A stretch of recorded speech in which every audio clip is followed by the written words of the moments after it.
Pô, não tava gravando. Então, quando eu tirar a borracha da natureza, né? Como eu vi aí, você vê aí o mero, é metilbutadieno, tá? Metilbutadieno. Então você troca um hidrogênio do butadieno por um grupo CH3. A massa molar pode variar entre 100 mil e 1 milhão, ou seja, ela tem uma distribuição bimodal, né? É bem interessante isso. Então ela não é uma gaussiana lá, né? Ela tem um pico de massa molar baixa e um pico de massa molar alta, né? E o grau de polidispersidade para chegar a 9. Então ela tem uma faixa muito grande aí de distribuição de massa molar. Então como é que você tira a borracha natural, né? Faz corte num tronco, né? De 20 a 30 graus em relação à horizontal. E ele é coletado em copos, né? As árvores produzem entre 25 e 25 anos de idade. E eventualmente o fluxo cessa, né? E o nível é restaurado após cerca de 48 horas. E qual é a constituição do látex, né? 30 a 35% da borracha, 60% de um soro aquoso, né? E 5 a 10% de outros constituintes, como ácido graxo, proteína, aminoácido, amido, sais, esteróis, ésteres, etc. É bem interessante, né, o fato de ser um polímero como fosse um polietileno, né? Só CH, e ela conseguir se manter ali, né, na água, né, em suspensão, né? É bastante interessante. Por quê? Porque tem um monte de proteína que faz esse papel aí de como fosse um agente emulsificante, né? Bastante interessante isso, né? Sei lá, você pensar em dissolver, em suspender um polietileno em água, né? A princípio é uma coisa estranha, né? Mas sendo que ela tem um monte de componente ali, né? Vocês devem ter estudado um pouquinho em biomateriais, né? Um monte de componente que faz essa interseção aí, né? Para que tenha uma estabilidade, né, no meio aquoso. Aí tá lá o látex, né? Que essa composição toda que a gente falou, né? Ou seja, a maioria é água mesmo, certo percentual de borracha e o resto como proteínas, amido, aminoácidos, etc. Inclusive o ácido esteárico, né? Que é aquele usado como ativador, né? Ele tem presente no próprio látex. Aí faz uma coagulação colocando ácido, né? Um ácido fórmico, podendo ser outro também, né?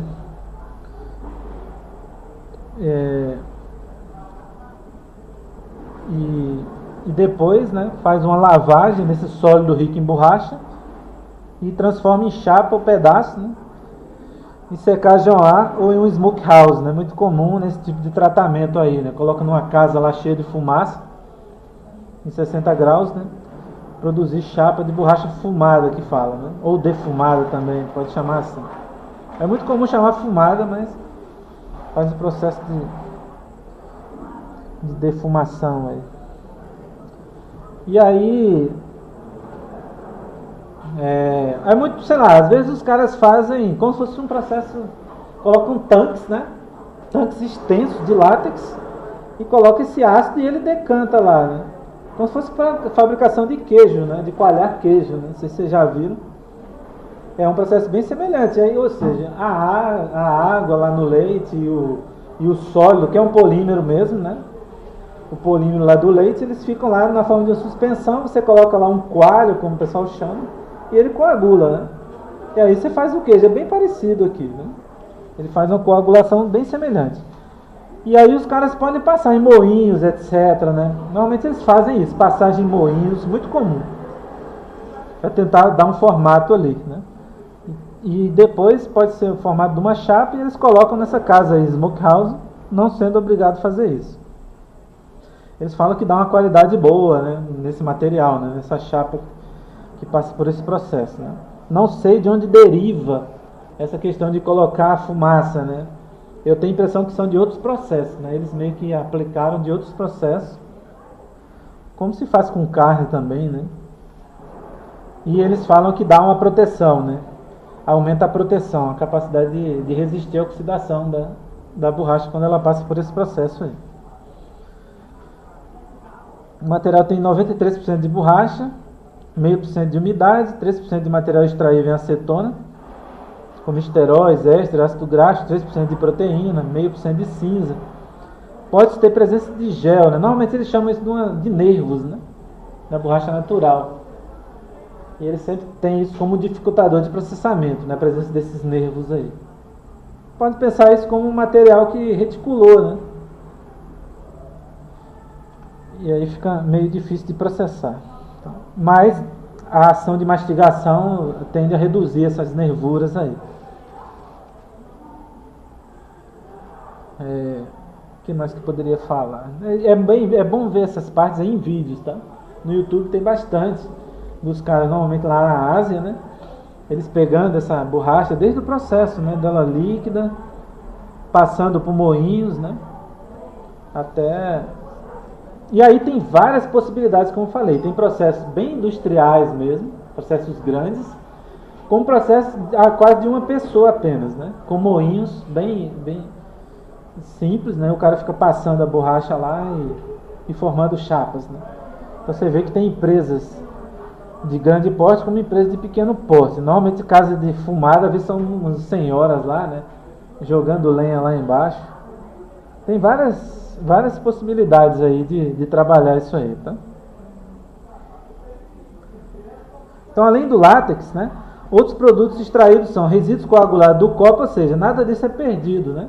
Imagine uma produção enorme dessa e às vezes escoa lá no tronco e ele vai e coagula, então eles captam isso tudo, inclusive até os do chão, tá? Então, além do látex, outros produtos extraídos são resíduos coagulados no copo de coleta. Às vezes você tem um processo de coagulação natural, né? Ou seja, ele não leva o látex, e sim já leva o resíduo. Tem as bactérias lá que podem fazer isso aí. Ou então, como eu falei, resíduo gerado ao redor do próprio tronco, inclusive no chão. Eles pegam isso e tudo isso vira material, vira borracha, né? Agora cada um vai ter um índice de sujeira aí que vai implicar na qualidade da borracha final, tá? A borracha pode ter cor diferente, muitas vezes ela é quase amarronzada mesmo. Essa chapa aí quando sai. Agora pode ter produtos bem claros também.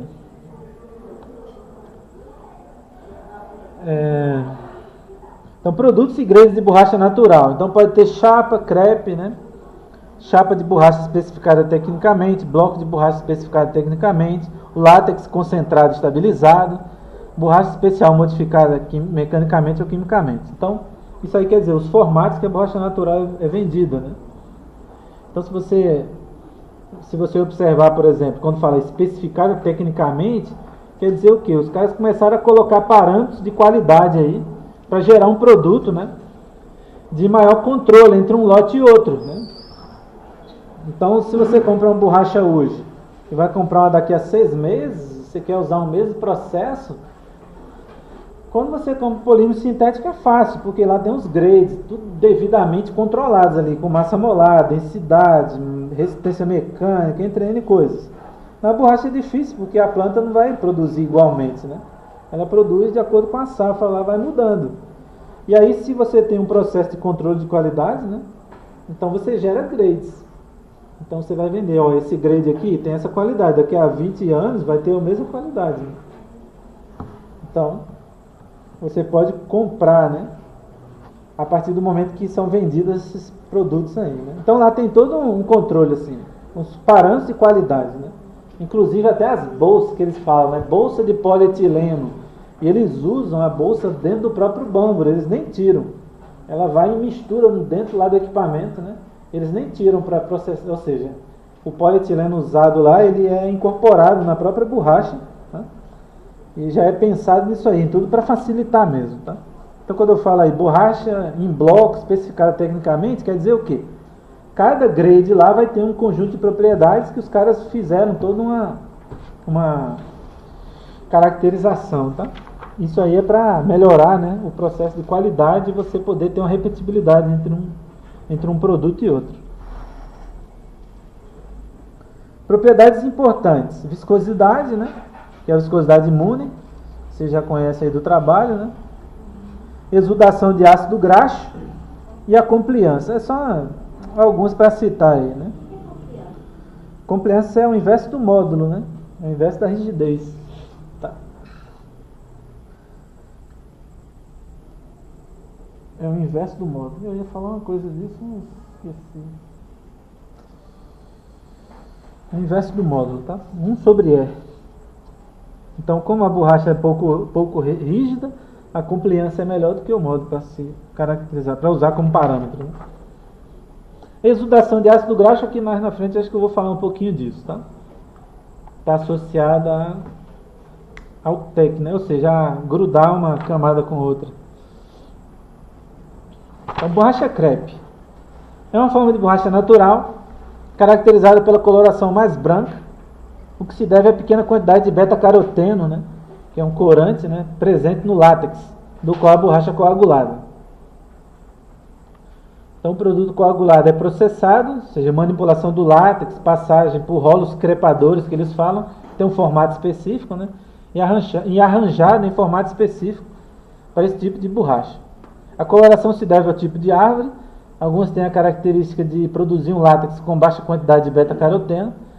E o bisulfeto de sódio é adicionado para manter a cor e prevenir escurecimento, ou seja, uma espécie de estabilizante. Né? Existem vários grades, né, desse tipo de borracha, variando em cor, forma de armazenamento, local de remoção do látex, forma de processamento e etc. Uma coisa que eu não falei, acho que não está no texto também, é que eles normalmente usam amônia, né, para aumentar o tempo de vida do látex, tá? Porque o látex ele pode coagular, né? E eles querem que coagulem no momento certo, né? Na hora que colocar nos tanques lá, como eu falei, e adicionar o ácido, né? Como eu falei, o ácido fórmico. Então eles colocam amônia, é uma forma comum para aumentar o tempo de vida.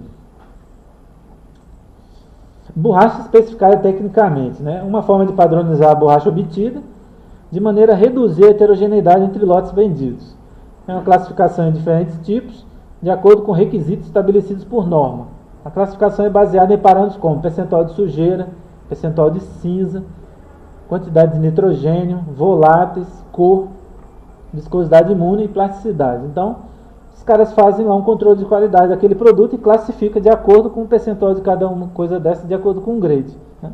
Então aí tem os grades aí embaixo, né? TRS10, TRSL, TRSCV, etc. Então cada um desse aí, ou seja, o TRS10 ele tem um valor de propriedade para sujeira, para cinza. Né? Eu tenho um livro lá que tem isso tudo. Né?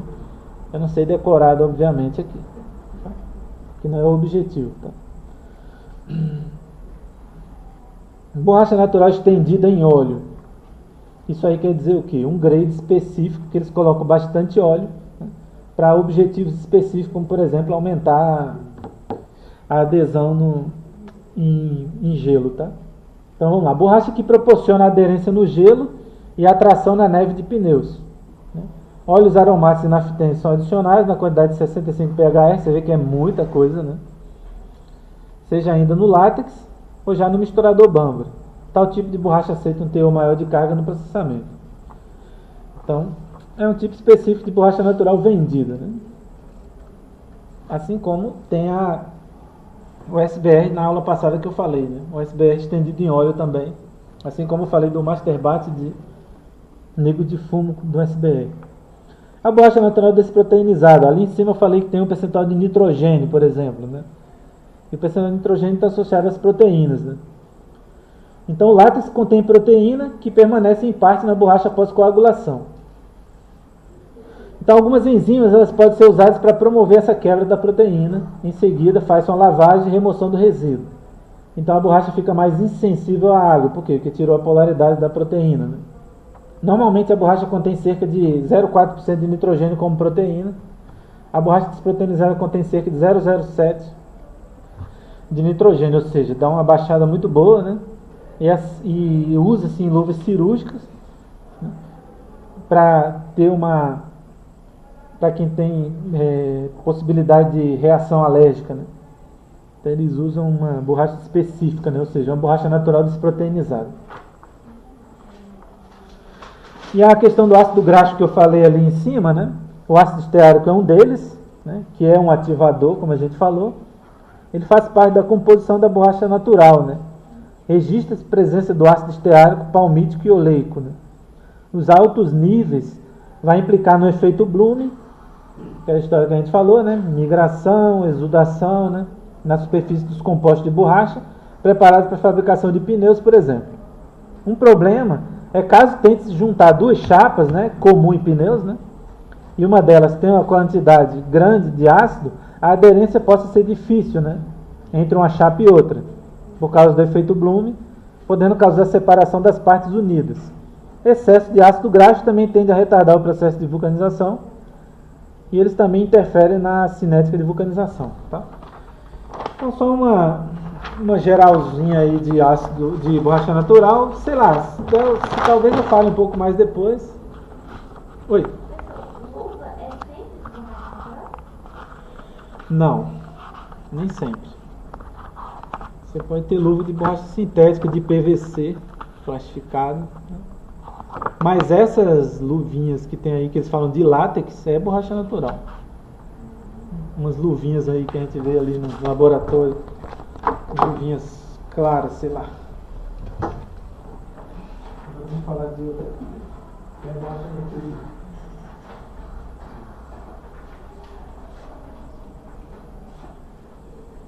Então, você pode processar também a partir do látex, tá, gente? Tem alguns processos, como o processo de imersão. Quem tem alergia a látex e então processos de Sim, você tem alergia? Não, eu fiz e deu não. Sim. Mas aí é uma opção. É uma opção. Depende do tipo de alergia que você tem, né? Não, é que faz. Certamente é proteínas, não é não? Não são as proteínas, não? Reação alérgica? Tem reação alérgica lá. Não mas eu estou dizendo, você viu essa parte que eu falei aí? As proteínas presentes no látex. Tá. Existe o processo de imersão, né? Que, por exemplo, para fazer preservativo, né? Você não vai usar bâmbaro, não vai usar nada. É a partir do látex, tá? Então é um processo diferente, não precisa coagular, como a gente falou aí. Então é um processo que você faz a imersão do molde no látex, né? Você tira, sei lá, um molde metálico, por exemplo, ou até um molde de vidro, ele insere dentro do látex e tira, e vai formando camada e mais camada, né? Então o processo de fazer luva também é assim, né? E depois faz a reticulação. E aí você vê que não tem carga, não tem nada, né? E tem só o agente de cura, né? Então é um processo que envolve um caminho diferente, né? Mas você já tem um molde que você já vai fazer. O molde imerge no látex. E aí fica uma camadinha no molde. E aí depois ele é submetido à cura. Uma radiação, ou então o próprio aquecimento quando o enxofre está dissolvido lá, por exemplo. Né?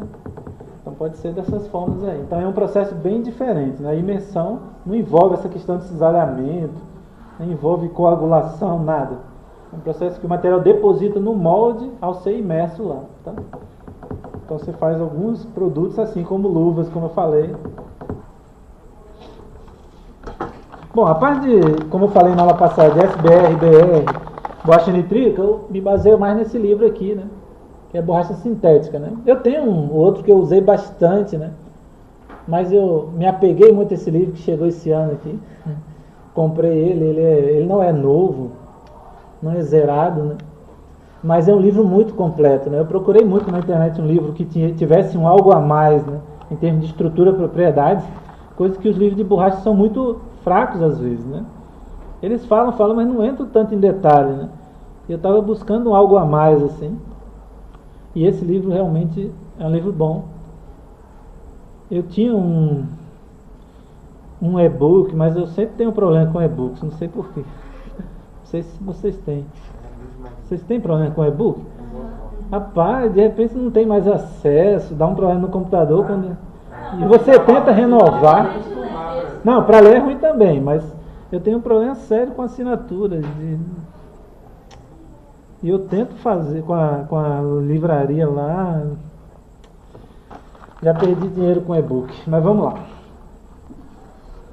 Bom, a gente falou das 3 borrachas principais aí, em termos de uso. Que as 3 são usadas muito em pneus. E como o pneu é o maior consumidor de borracha, acaba que elas são as mais importantes e a princípio todo produto de borracha seria feito com essas três: polibutadieno, SBR e borracha natural. Eu não acabei esses assuntos não, certamente eu vou falar um pouquinho ainda deles, né? Até como recapitulação, né? Essa ida e volta eu gosto sempre de falar alguns detalhes, mas a gente já teve uma noção boa ali, né? Certamente vocês vão ter que dar uma lidinha de novo, né? No SBR lá no exercício e no BR também. Mas aqui tem esse quadro inicial aí que ele resume as borrachas especiais. Então daqui para frente as borrachas que eu vou falar são borrachas especiais. E quando eu falo borracha especial, eu penso em dois aspectos principais, né, que estão nesse quadrinho aí. Então o eixo Y, se você olhar, temperatura de uso, e o eixo X, líquido absorvido. Isso quer dizer o quê? Líquido normalmente apolar. Tá? Quando eu penso em resistência a fluidos de borracha, a princípio eu falo em fluidos apolares. Tá? Então, se a gente sobe no eixo Y aí, está falando da temperatura de uso que a borracha suporta, né? A longo prazo, digamos assim. Então você vai ver que a borracha mais resistente aí é essa FKM, né? Então ela não é só resistente a alta temperatura, como ela tende a absorver pouco líquido quando é submetida, né? Então, para uma borracha suportar alta temperatura, ela tem que ser o quê? Ela tem que ter ligações fortes lá, que não causam degradação, né? E ela tem também que certamente não ter insaturação, né? Então ela tem que ter ligações fortes e não ter insaturação, tá? Que é exatamente o caso dessa FKM aí. E para ela não absorver líquido apolar, certamente ela tem que ser o quê? Polar, né? Então ela tem polaridade também. Não tem saturação? Não tem insaturação, né? São borrachas predominantemente saturadas, né? Então o que é o FKM? A borracha que a gente vai chamar de fluorada, né? Borracha à base de flúor, tá?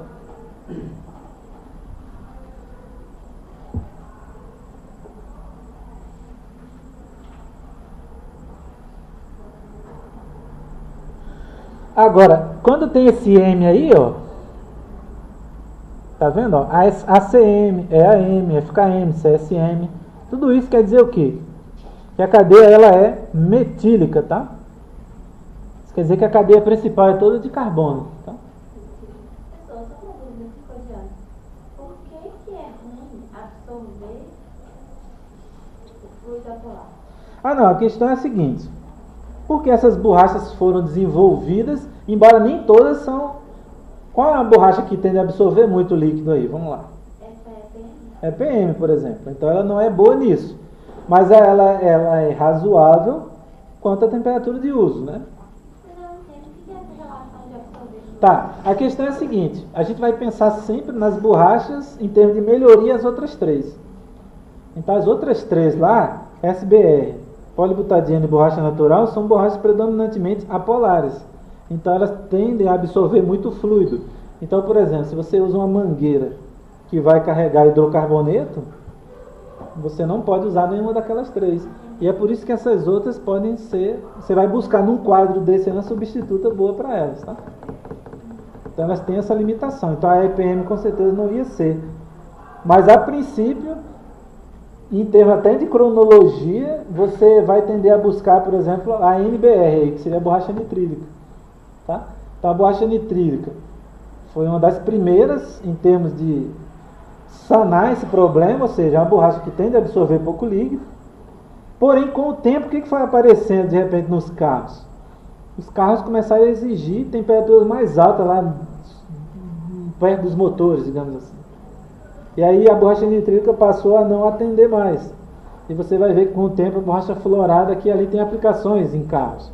Por quê? Porque é uma borracha que suporta temperaturas maiores, né? Eu vi um caso aqui mesmo de um aluno, né, da Fiat ali, que ele estava buscando borracha fluorada para certos locais lá do carro, lá, que não estava mais atendendo às antigas especificações que eles usavam, né? Ok? Então aí basicamente é isso. Então, como eu estava dizendo, é ACM. Então, quando termina em M, quer dizer que a cadeia é metílica. Então, certamente, por exemplo, no caso que eu falei fluorado, o flu está lateralmente aí, né, como grupos laterais. A borracha acrílica, né, que é a ACM, tem grupos de oxigênio ali, acrilatos, né, lateralmente. Né? A gente vai ver que a gente vai estudar cada uma dessas um pouquinho. Tá? A EAM, né, são copolímeros de etileno e acrilatos.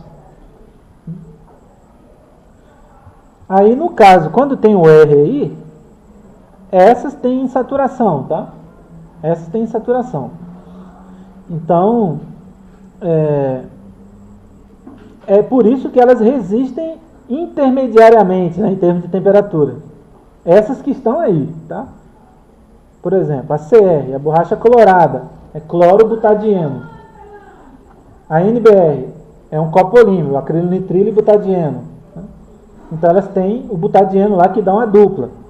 Mas elas têm uma resistência intermediária à temperatura, né? Intermediária. Agora, se você olha o HNBR comparado à NBR, ela suporta a temperatura maior, né? Qual foi o ganho? Se você, a interpretação do nome aí, ó, é NBR com H, isso quer dizer o quê? Os caras fizeram hidrogenação na NBR. Então, se você faz uma hidrogenação na NBR, você quebra as duplas e adiciona hidrogênio. E aí ela acaba diminuindo a insaturação e aumentando a temperatura de uso dela. Sou chato, né? Fico falando. Eu só teria o quebra-dupla. Não, eu tô buscando a interpretação. Olha só, HNBR. Então o que é o NBR? Borracha nitrílica. O que é a borracha nitrílica? É um copolímero de butadieno, acrilonitrilo. Então tem a dupla na cadeia por causa do butadieno. Então se você hidrogena a borracha, você faz o quê? Você quebra a dupla e adiciona 2 hidrogênios lá. Então diminui o teor de insaturação, tá?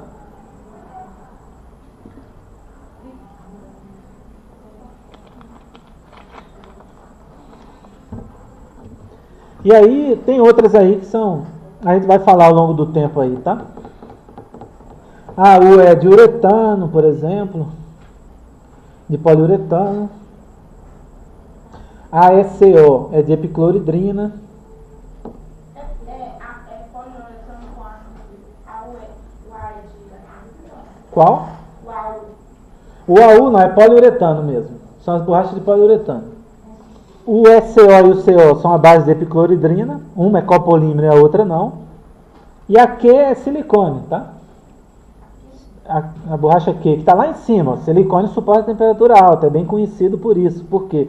Porque tem na cadeia principal silício e oxigênio. Então, o macete está nisso aí, tá? Polaridade e resistência da cadeia principal, em termos de suportar a temperatura sem oxidar e etc.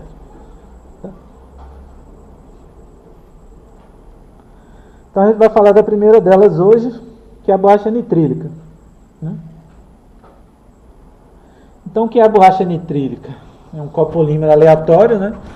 De butadieno, acrilonitrila. Né? Butadieno é o famoso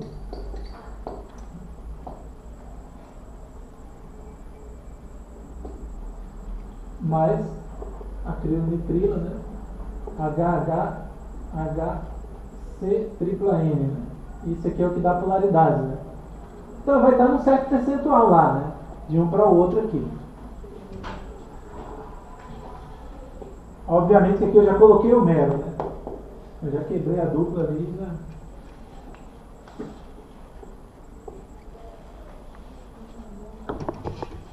Essa dupla, ela permanece depois? Então, é aquela coisa. Como a gente falou, né? Aqui eu coloquei só um, pode ter um teor de vinil, né? Como a gente falou, cis transvinil. E essa dupla, uma parte dela pode ser usada na reticulação, né? Uma parte dela. Porque a gente viu que nem toda reticulação ataca a dupla, né? Ela ataca às vezes um carbono que está, um hidrogênio alílico que está ali do lado.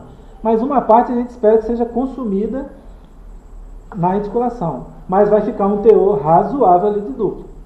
E por ficar, ela acaba tendo uma resistência um pouco baixa, né, à temperatura, tá? Então, copolímero aleatório de butadieno e acrilonitrila. Desenha os monômeros. Vocês desenham aí. Agora ali não é o monômero, ali é o mero. Né? Vocês desenham aí o monômero. E qual é a principal aplicação? Sempre associada à aplicação envolvendo resistência a hidrocarbonetos, a transporte de hidrocarbonetos, né? Sei lá, certos solares de botas também especiais de empresas de síntese, o cara tem que ter uma bota especial lá, por exemplo, para não ter problema do solado ser comido, entre aspas, por um solvente que eventualmente entra em contato. Né? Desenhos. Não, como é a síntese? Bom, a síntese ela é muito parecida com a da SBR, ou seja, em emulsão, em regra, em emulsão, podendo ser em temperatura mais baixa ou mais alta, como a gente falou, apesar de normalmente não usar aquele termo lá, borracha quente e borracha fria. Tá? Então você pode dizer que é em emulsão via radicais livres. Pronto. Em emulsão via radicais livres, podendo ser em baixa ou temperatura mais alta.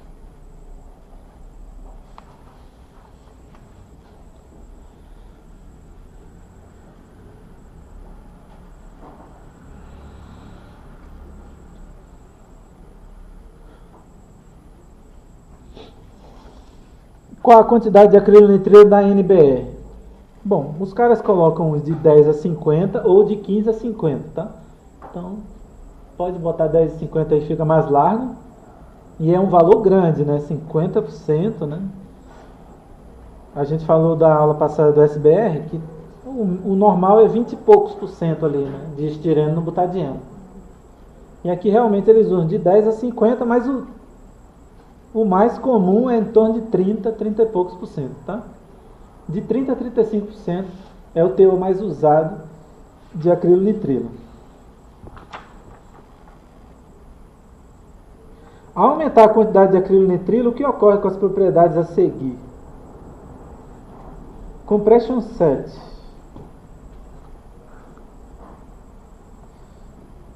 Aumenta. O que é o compression set, gente? Deformação permanente sob compressão, tá? Muito importante quando você usa, por exemplo, em vedação, né? Vedação ali, sei lá, vai vedar um equipamento, ele fica um tempo longo sob compressão. E aquilo ali ele pode ter deformação permanente. Isso é ruim para aquela aplicação. Porque o objetivo da borracha é o quê? Tapar todos aqueles buraquinhos que tem ali para vedar. Então se ela começa a acomodar aquele esforço, aquela deformação ali, ela não vai ter ação de vedação mais, né? Então, se aumenta a acrilonitrila, tende a aumentar o compression set. Por quê? Mas vamos falar de mais aí, depois a gente volta para o porquê. Resistência a solvente, isso aí vocês falam. Quando a gente fala solvente, solvente é apolar. Aumenta a resistência quando aumenta a acrilonitrila. Por quê? Porque aumenta a polaridade, né?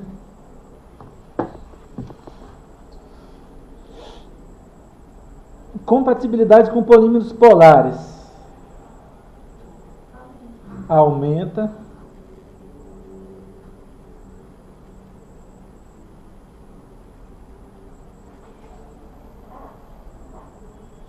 Histerese. Aumenta. Resiliência. Diminui. Histerese aumenta por causa da mudança da TG? Isso. Então já pode associar então com o compression set lá, tá? Eu ia deixar tudo num bolo aí, mas já dá para juntar. Histerese. Já pode juntar com o compression set lá o fato da TG aumentar. Então ela como se tivesse o caráter de deformação permanente, né? O caráter de deformação permanente aumenta e não o caráter de recuperação que o butadieno dá. O butadieno dá mais um caráter de recuperar. Então, ao aumentar a TG, esse caráter de recuperação diminui, portanto, a histerese aumenta. Entendeu, Cássio? Tô com vergonha de você já. Eu só não entendi porque esse compressão set aumenta. Então, daqui a pouquinho eu vou falar de uma teoria minha aí. Eu achei que estava explicando ele. Não, eu expliquei sim. O que eu falei foi o seguinte. Esterese é perda. E compression set também é perda. É incapacidade de recuperação. Né? E a capacidade de recuperação está muito mais associada para o monômero butadieno, que tem uma TG muito baixa. Então, quando você aumenta, alguém que está aumentando a TG, que é a acrilonitrila, que a acrilonitrila ele puro teria uma TG de 120, por exemplo. Tá? Então, se você aumenta o percentual dele, aumenta a TG. Então, você aumenta o caráter de perda, né? E não de recuperação que o butadieno dá. Né?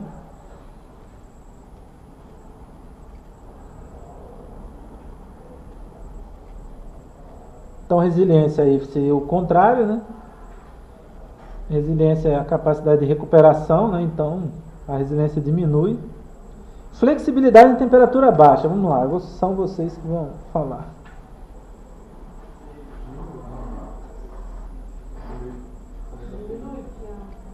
Flexibilidade em temperatura baixa vai diminuir, ou seja, ela tende a enrijecer em temperatura maior ou menor.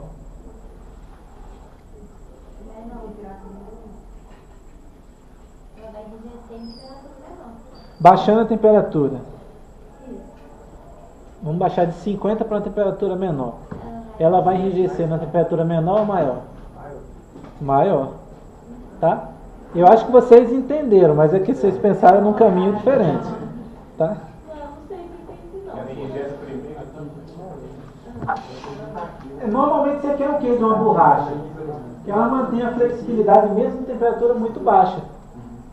Se você aumenta a acrilonitrila, ela vai começar a enrijecer numa temperatura alta, descendo a temperatura. Isso não é bom.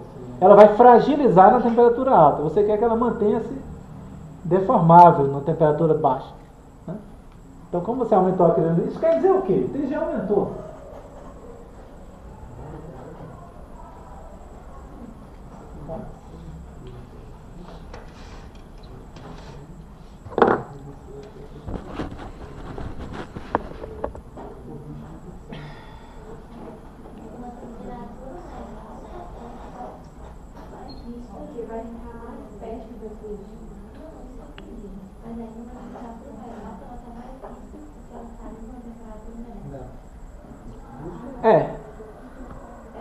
Ela vai estar mais rígida do que estaria numa temperatura menor se tivesse só butadieno. É isso mesmo. Deixa eu ver. Tem.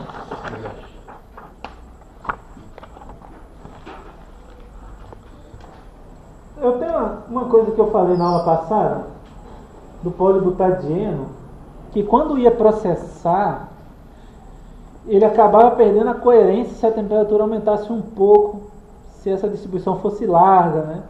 E precisaria aumentar um pouco mais a temperatura se a distribuição fosse estreita. Eu associei isso à questão dos entanglements, né? Quando a distribuição é larga, ele é mais sensível à temperatura.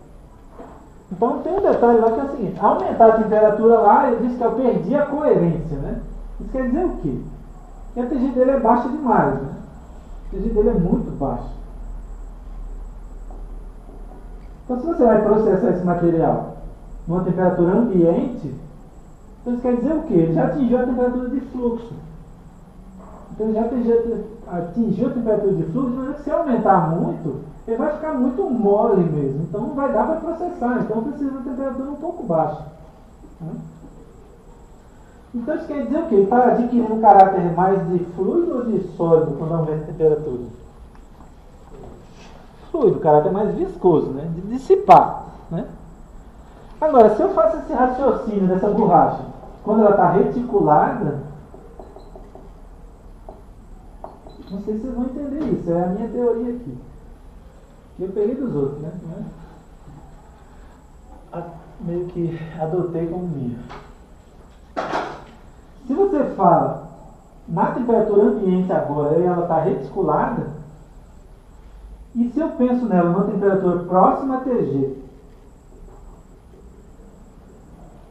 e próximo a ambiente, ou numa temperatura maior, ela vai estar num caráter mais de sólido, mais viscoso aonde? Próximo a TG ou numa temperatura bem alta?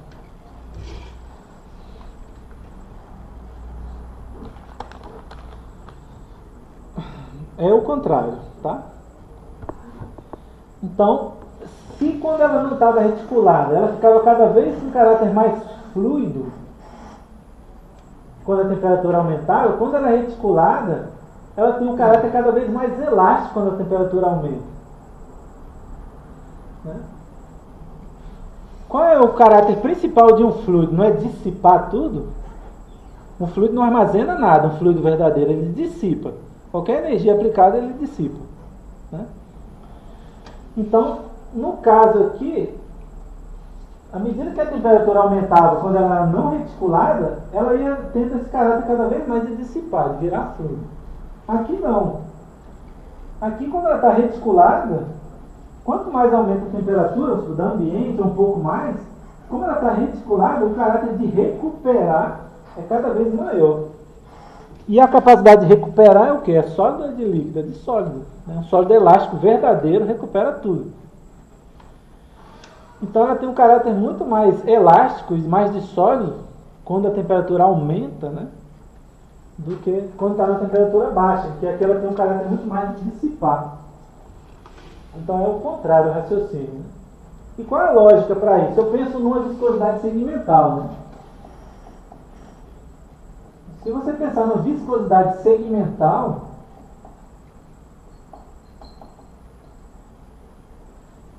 se aumentar a temperatura, os segmentos vão ter muito mais facilidade de se movimentar em relação ao outro.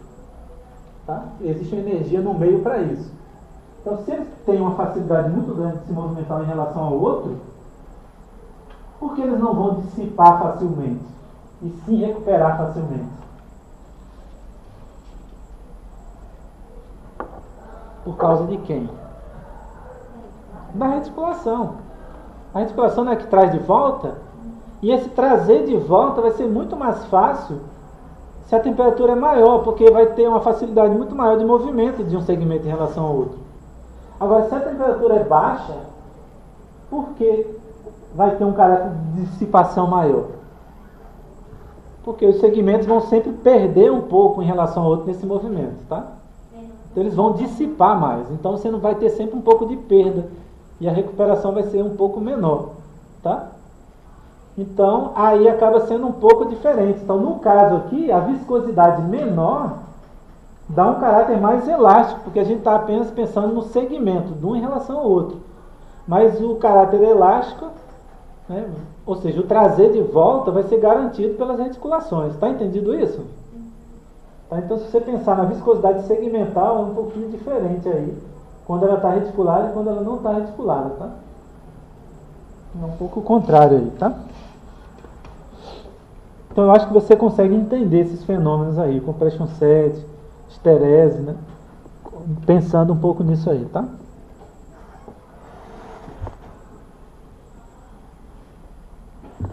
Vamos lá.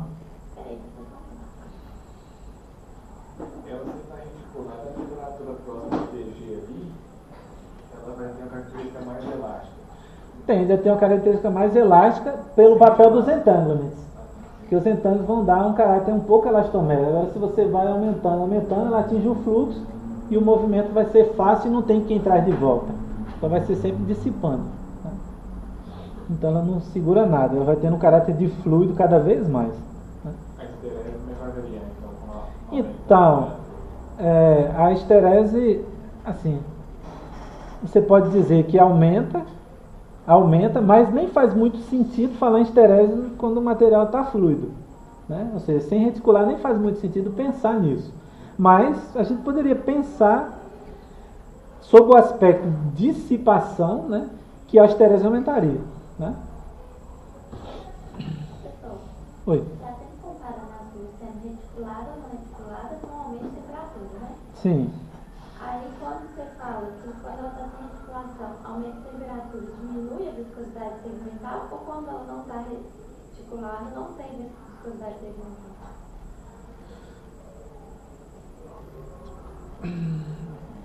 Tá, você pode tranquilamente usar para os dois. Você pode tranquilamente usar para os dois. A viscosidade segmental. O que muda é que a viscosidade segmental aumenta e aí isso vai fazer com que o retorno seja maior, e na outra a viscosidade segmental é menor e aí a dissipação é maior do que a do retorno. Exato. Eu prefiro pensar o termo viscosidade segmental mais quando está articulada, pelo fato de sempre existir os comprimentos ali entre reticulações, né? Coisa que não existiria no máximo entre entanglements, né? Quando não é reticulada, né? Mas quando eu penso, olha só, quando eu penso nela não reticulada, diminuir a viscosidade dá um caráter cada vez mais fluido, né? É o caráter mais de dissipar. E no caso aí, quando ela é reticulada, não faz sentido eu pensar em viscosidade como um termo, porque viscosidade não existe quando o material é reticulado, concorda? Quando o material é reticulado não tem fluxo e não tem viscosidade. E quando eu chamo viscosidade segmental, é um arranjo para explicar, né, a facilidade de movimento de um segmento em relação ao outro, ou seja, numa escala muito menor, apesar disso não poder ser considerado uma viscosidade real, que seria quando ele é não reticulado. Porque não faz sentido falar em viscosidade quando o material não escoa, né? Mas viscosidade segmental eu posso usar, e é por isso que ela é mais adequada usar quando ela é reticulada, tá? E aí eu posso pensar na viscosidade segmental, que é a facilidade de um segmento se mover em relação ao outro. Quanto mais energia, portanto, quanto maior a temperatura, mais fácil é, então menos perda vai ter ali, e mais recuperação vai ter, tá?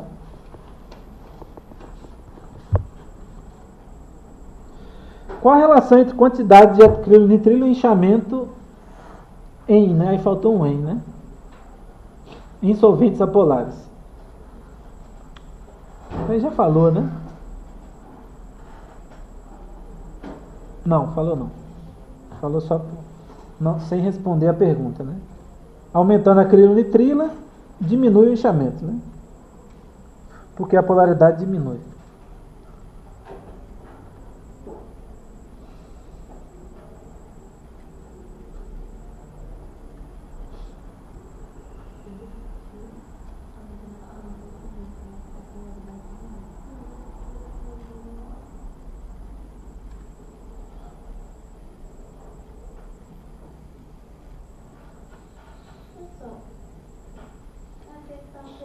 Quando falou de resistência ao solvente, você tinha falado que aumenta porque aumenta a polaridade. Sim. Aí nessa agora, quanto maior a quantidade de acrilonitrilo, menor o inchamento. Porque ela fica mais resistente a solvente. A polaridade fica maior ou menor? Porque a polaridade aumenta. Você falou o contrário. Eu falei o contrário? Será? Eu vou olhar o vídeo aqui, viu?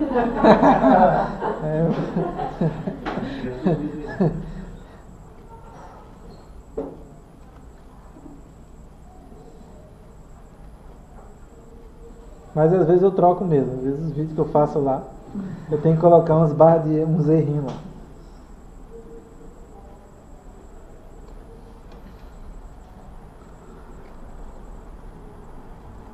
Qual a influência das cargas, da reticulação e do teor de plastificantes no inchamento? Carga.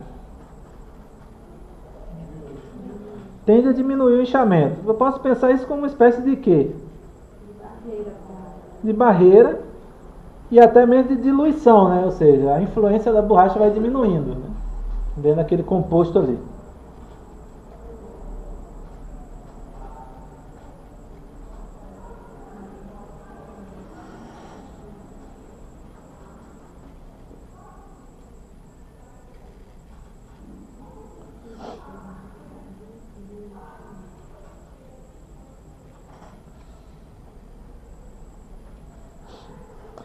Em regra, se considera que maior interação da carga com o polímero, com a acrilonitrila, com a borracha nitrílica, quanto maior a interação, tende-se a ter uma menor absorção de líquido, tá?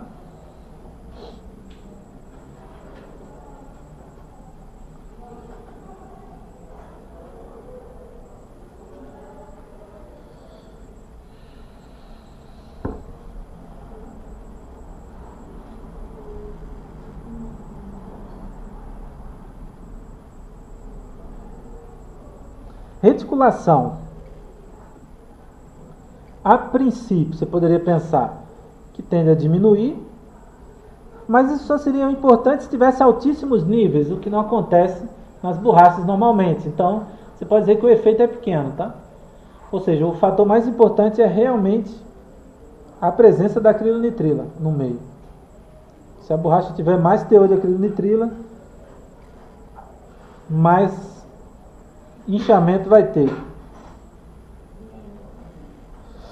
Mais inchamento vai ter, né? Se ela tiver mais acrilonitrila. Não, gente. Mais acrilonitrila, mais polar.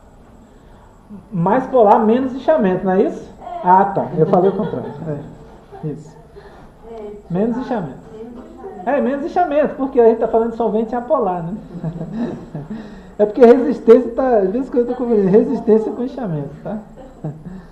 Mas a lógica é essa: mais acrilonitrila, mais polar. Se é mais polar, ela absorve menos um líquido apolar, ou seja, menos inchamento. Então, como eu estava dizendo aí, a reticulação diminui o quê? Vamos lá, se eu falar assim: volume livre, né? A reticulação diminui o volume livre, mas como normalmente a borracha tem pouca reticulação para chegar a tal ponto, ou seja, a gente só pensa isso mais em termos de termofixo. Então não tem lá muita influência não, tá? Não tem muita influência não. E o teor de plastificante no inchamento? Bom, é uma regrinha muito específica aqui. Na verdade, assim, tende a diminuir, tá? Se aumentar o teor de plastificante, tende a diminuir o inchamento. Isso é por quê? Porque, na verdade, quando o líquido tende a entrar na borracha, o plastificante ele tende a sair da borracha. Então, acaba que tendo um efeito compensador ali. Enquanto um entra, o outro sai e, portanto, tenderia a diminuir, tá? Mas é algo muito específico mesmo.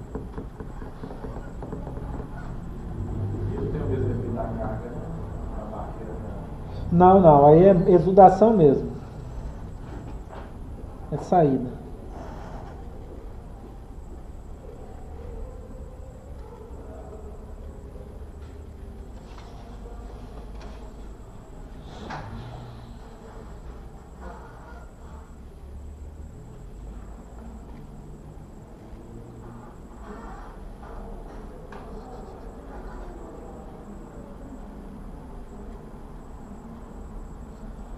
O que é o parâmetro de solubilidade, gente?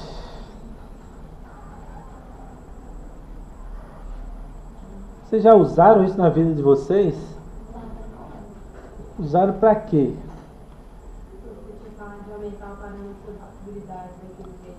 Ah, é. Ah, é. É mesmo. Falei nessa disciplina. Assim, o parâmetro de solubilidade é o quê? É uma medida da afinidade de um material com o outro, né? Então, se o parâmetro de solubilidade de um líquido for muito próximo a de um polímero, ele vai tender a inchar aquele polímero? Vai, tá? Então, se houver uma semelhança de parâmetro de solubilidade, ele tende a ter grande afinidade, tá? Então, normalmente os caras usam esse parâmetro como uma medida, né, da tendência de um fluido, né, atacar uma borracha, digamos assim, né? Então eles usam para essa história do inchamento aí, tá? Se um líquido tender a inchar muito a borracha, é porque ele tem um parâmetro de solubilidade parecido com aquela borracha, tá? Mas o conceito mesmo que vocês põem como complemento é o quê? A raiz quadrada da densidade de energia coesiva, tá?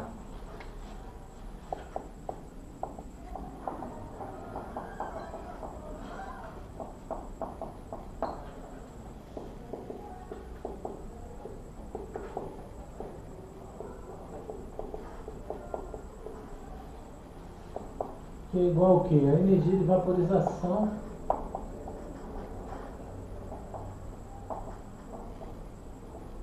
raiz quadrada da energia de vaporização pelo volume molar.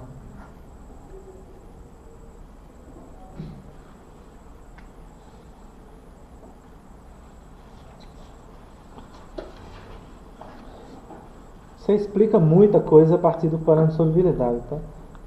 Miscibilidade de blendas.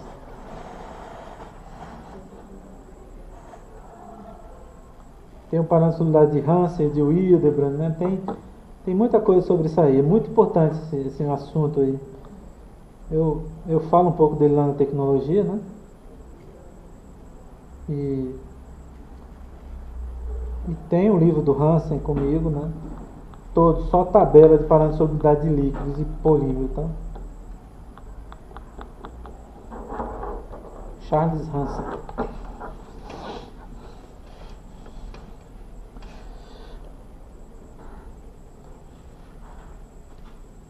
Como é a cura da NBR? Bom, semelhante também à borracha natural, que era semelhante ao SBR, que é semelhante ao BR. Ou seja, tende a usar sistema com enxofre, né? Aceleradores parecidos. A tendência é usar a diferença, menos enxofre, mais acelerador, comparado à borracha natural, tá? Menos enxofre, mais acelerador. Até porque tem menos dupla lá, né?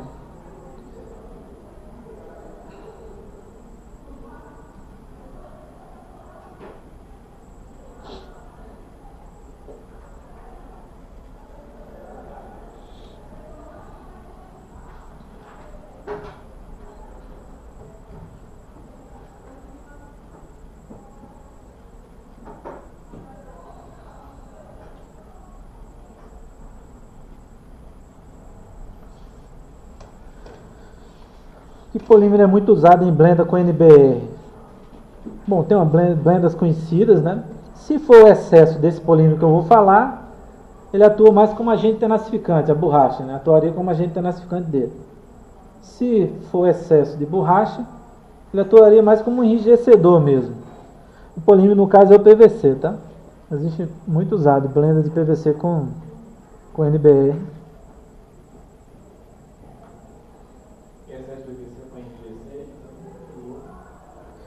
Excesso de PVC seria para a borracha atuar como agente tenacificante, tá? Do PVC. E excesso da borracha seria para tornar um produto um pouco mais rígido, né? A borracha um pouco mais rígida. E também até resistência à chama, né? Porque o PVC tem o grupo Cl, né? Que é halogênio, né?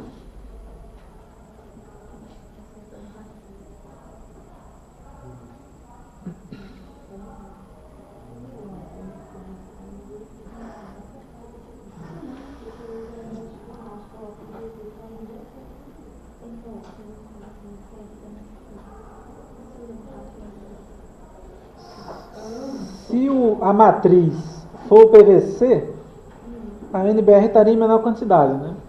E aí ele entraria como agente tenacificante do PVC, né? Que é um princípio muito usado, né? Em tenacificação de polímeros é usar uma fase elastomérica, né? Agora, se o excesso, se a matriz for NBR, ele entraria como um enrijecedor da borracha, né? E até como um agente anti-chama também, gerar um produto com maior resistência à chama.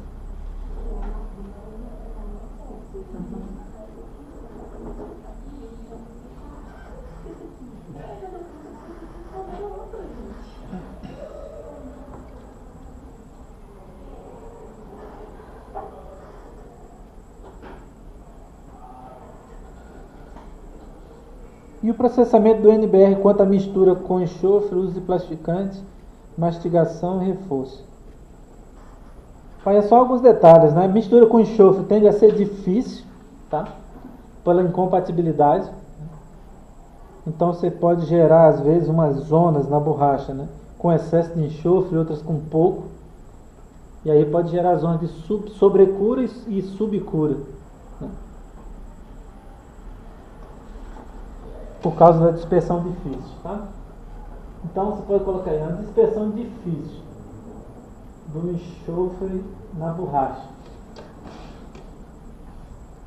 podendo gerar pontos com muito enxofre e outros com pouco enxofre, dando uma sobrecura em certos locais e subcura em outros.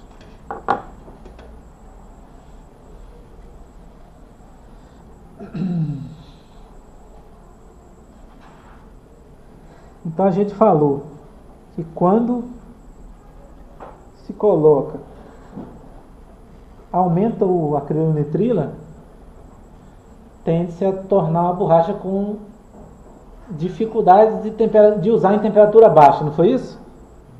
Quando aumenta a temperatura de cura, ou aumenta o percentual de acrilonitrila, tende-se a ter uma limitação da temperatura inferior de uso, porque ela enrijece, não foi isso?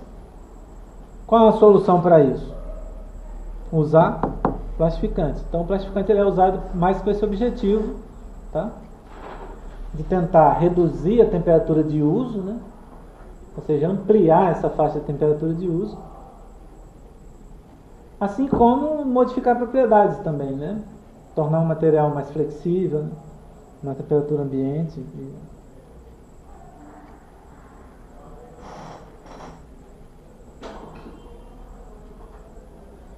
Mas dos objetivos principais é aquele que eu falei, tá?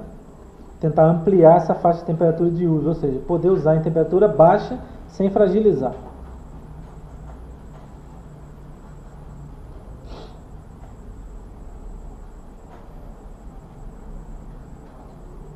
E aí o plastificante está dentro daquelas teorias todas que a gente viu, né? Você pode usar um plastificante, pode ter uma característica específica, né? Por exemplo, até resistência à chama você pode ter plastificantes especiais à base de fosfatos, né? Pode ter plastificantes poliméricos. Qual seria a característica principal de um plastificante polimérico? Ele fica mais resistente a quê?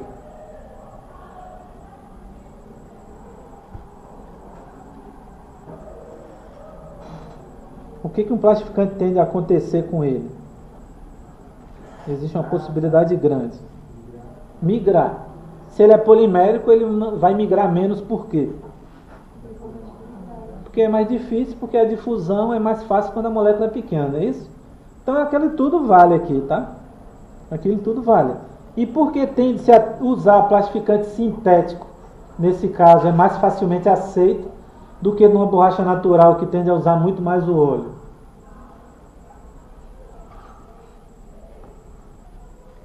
Porque os plastificantes na maioria das vezes são polares, tá? Muitos, os ésteres que eu falei lá, né? Os plastificantes sintéticos típicos, né? Como os fitalatos, né? Eles são polares, então no caso aqui aceita muito bem, tá? Então você vai ver uma aplicação razoável desse tipo de plastificante com esse tipo de borracha, tá? Mastigação.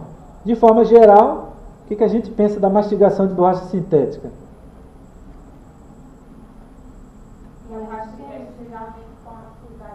Já vem com a viscosidade ideal e em regra é mais difícil, né? O fato de ter um CH3 lá na borracha natural torna a quebra mais fácil, né? Normalmente a gente pensa assim, né? E aqui vai aumentando o teor de saturação, né? E é mais difícil de mastigar. Então você pode considerar que é difícil e nem se busca em regra, porque já vem com a massa molar, como ela falou ali, né? Reforço.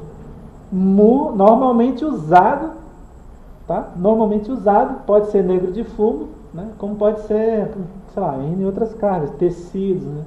Eu tenho uma ali embaixo ali com tecido. Negro de fumo pode ser usado, porque a borracha sozinha ela tende a ser fraca na temperatura ambiente, porque ela não tende a cristalizar, né? Por que ela não tende a cristalizar? Porque ela é um copolímero aleatório, né? Então ela tende a ser um material bastante fraco, sozinho. Então reforço é sempre usado, negro de fumo bastante usado, né? Podendo ser outras cargas também, tá? E por fim, o que é o HNBR? É a borracha nitrílica hidrogenada. Qual é o objetivo? É um objetivo prático. Aumentar a temperatura de uso. E por que aumenta a temperatura de uso? Aí você vai para o caráter molecular, né? Porque diminui o teor de saturação ao hidrogenar. Então o cara que vendia só a borracha nitrílica, ele gerou um produto novo, né? Mas para que eu uso borracha nitrílica se tem a borracha fluorada? Você pode pensar. Mas isso tudo é uma questão de mercado, né?